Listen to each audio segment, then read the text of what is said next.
What's up, team? Alex Swinson here. Hey, thanks for joining me. Last week, we talked about the D1, D2, and D3 pitching skill set and had great feedback on that. I feel like there was a lot of value taken from that, from just how people were commenting on and emailing me back on that of what they got out. So I wanted to make an offensive side, a hitting skill set for the next level and what these scouts are looking for. We're going to be talking about exit velocity. We're going to be talking about specific, again, skill sets and traits that they look for in hitters. We're also going to be looking at video of guys that are currently in college, but video of what they look like in high school so you guys can get a good feel. And we're going to take a look at everything that we kind of covered. That's at the end. So stick around definitely for that. So, hey, if you get anything from this video and you're not subscribed yet, go on and subscribe. It helps me out a lot, or select that thumbs up, that like button. But if you have any questions at all, go on and comment down below or email me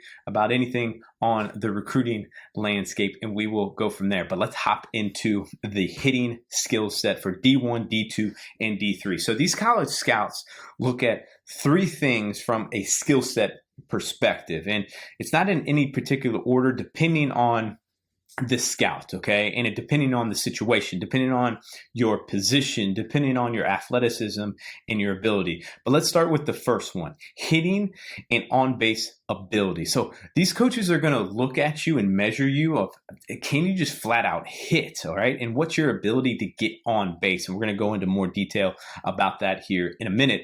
But does it translate in game? And then will it translate at the college level? Will it translate to college pitching? Because it's a different game from a college pitching perspective than what you see at the high school level. Okay. Yeah, you're going to see it every once in a while. You're going to see a dude that can really throw it. But at the college level, you're going to see that all the time. So will it translate to the college level? Because then coaches might see in BP, right? They might see some video of you in BP, really quick hands, really knows how to control his barrel, but will it translate in game, and will it translate at the next level? So what does hitting and on-base ability really mean? So it's kind of some things that we just talked about right there. Feel for the barrel, make consistent hard contact. Do you have a consistent swing, or are you all over the place, right?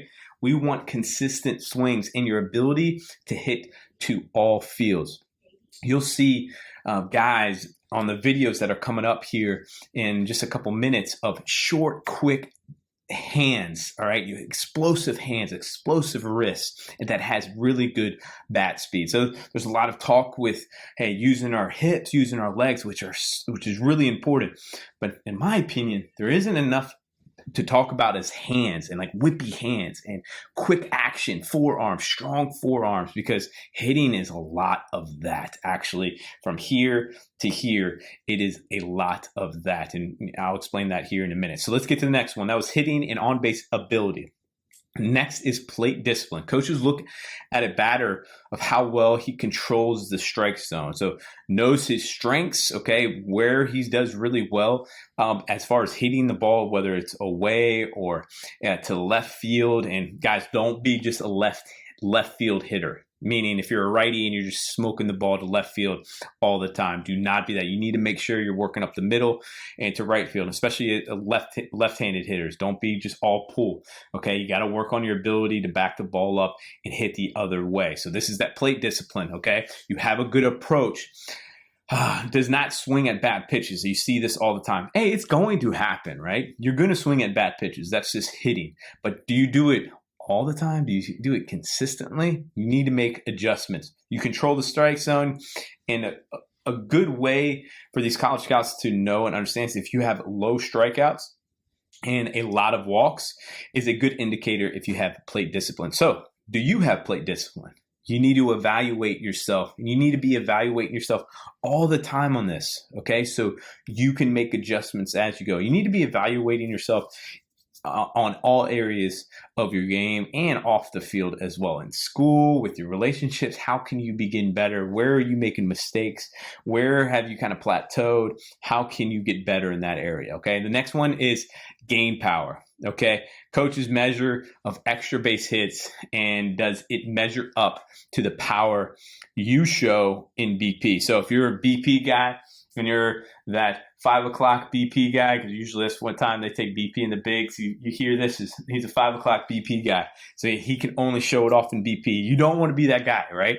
You want to be able to do it in the game. So doubles, triples, and home runs in game, coaches will be able to see, hey, does your power translate into the game and into the next level? So that is how you're going to be evaluated on those 3 skill sets. Some coaches definitely have some smaller tidbits depending on their philosophy. We're not going to talk about speed today, but speed is a big one, especially if you're an outfielder or a middle infielder. You've got to be able to run a little bit. And then traits, okay? What do these college coaches look for as far as hitters, good presence at the plate, confident?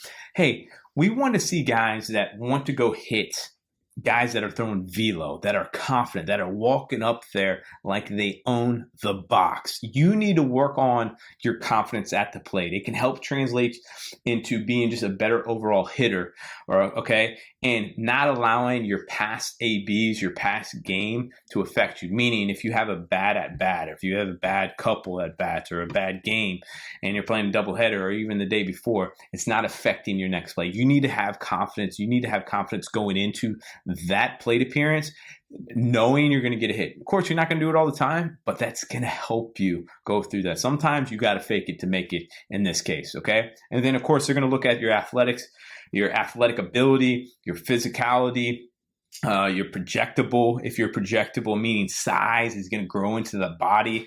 And of course, similar to the pitchers that we talked about last week, are you coachable?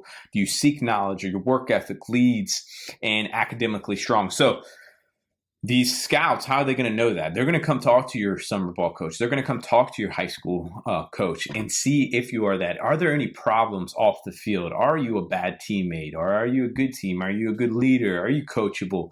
Do you want to continue to get better? So think about that. Next, all right, we're going to get into exit velocity. So this is, in my opinion, the most overrated thing that you see on these recruiting websites or Perfect Game PBR. You see exit velocity, and the problem is it's not like necessarily it's a wrong thing, but too many parents and student athletes in high school think it's like they need to get to a certain number and they're going to be recruited. I almost didn't even put this page because it's so overrated. Is yes, if you're going to be a power guy, you need to be definitely 90 plus. You're usually going to be 95 plus, but you're going to need to show that in game. There's guys that can hit close to 100 off the tee exit velocity, but can't hit a lick in game or even in BP. So just it doesn't translate well. But I know that a lot of people talk about this, and it's so close as far as there's guys at the D2 level that are well into the 90s from an exit velocity standpoint. And again, this is off the tee, and this isn't game-wise. And there's plenty of guys at D1 level that aren't 90 plus, and there's guys at the D3 level that are below 87 and above, way above 87. So what you need to be focused on, consistent hard contact. Of course, we want to be strong. Of course, we want quick actions. We're going to be showing that here in just a second. But I'll put this up more because I know that this is kind of appealing. These are the closest average that I could research and come up with from here, but good numbers to kind of go for it. But again, there's plenty of guys at the D1 level that aren't at 90 or a little bit below that. And then there's guys at the D3 level that's way above 87 miles an hour. So don't be so focused on the exit velocity. Be focused on barreling up balls, hard contact, quick actions, being strong in your wrist and your forearms. Let's get to some video. Okay, this guy went on and played Division I and is actually in minor leagues right now, first year of minor league ball. But let's look at his hitting ability from a valuation standpoint. Okay, so right away, this is how quick you can kind of see it, is boom, you see his barrel and his bat work quickly. It is really quick to the ball, fast right there. You see that? It is fiery, and it is quick action. He is in his leg. It's simple. There isn't a lot going on in the swing, but he is super aggressive. He is controlled aggression is the way I like to talk about it. He is controlled, but he is super aggressive. And look at his hands and his forearms. They're super fiery. They are quick and consistent. The ball, you can see the guys in the BP watching this ball, but he's barreling up balls here. And it doesn't mean that you're going to have the greatest BP all the time. This doesn't mean that at all, but you need to be working to consistently hitting baseballs hard. And how do you hit baseballs hard? Is barreling them up. All right, left-handed. So this is from a left-handed perspective. This guy, both of these are from high school, but this guy went on and played in college and is about to get drafted this year. So let's take a look. This swing is not good. So look, hey, it happens. You're not going to have every swing's not going to be perfect, but this guy is a really good left-handed bat because he's short, compact, and sweet. I mean, he hit 330 in college at the high Division I level, and is just really consistent with his barrel path. Very simple, and he can manipulate the barrel and be consistent with his bat. He uses all the fields. That one was right up the middle. He's hit some balls to the left, some balls to the right. But I wanted to show you guys this standpoint just so you can have a visual of it, and don't be so concerned about your exit velocity. I get it. I want you to get as high as you possibly can. I want you to get strong. I want you to do all those things, but be focused on barreling up balls, keeping your head down, right? Seeing the ball and barrel. I've said it probably 100 times already right now, but that really is what matters, because when you barrel up balls, you're going to get a lot of hits, okay? And these college coaches want you to get hits and doubles, and as you get bigger and stronger, those balls are going to turn into extra base hits. All right, so I'll leave that with you. If you have any questions, please comment down below, and we will go from there. And please subscribe if you haven't. I hope you have a good one. I'll talk to you soon. Bye-bye.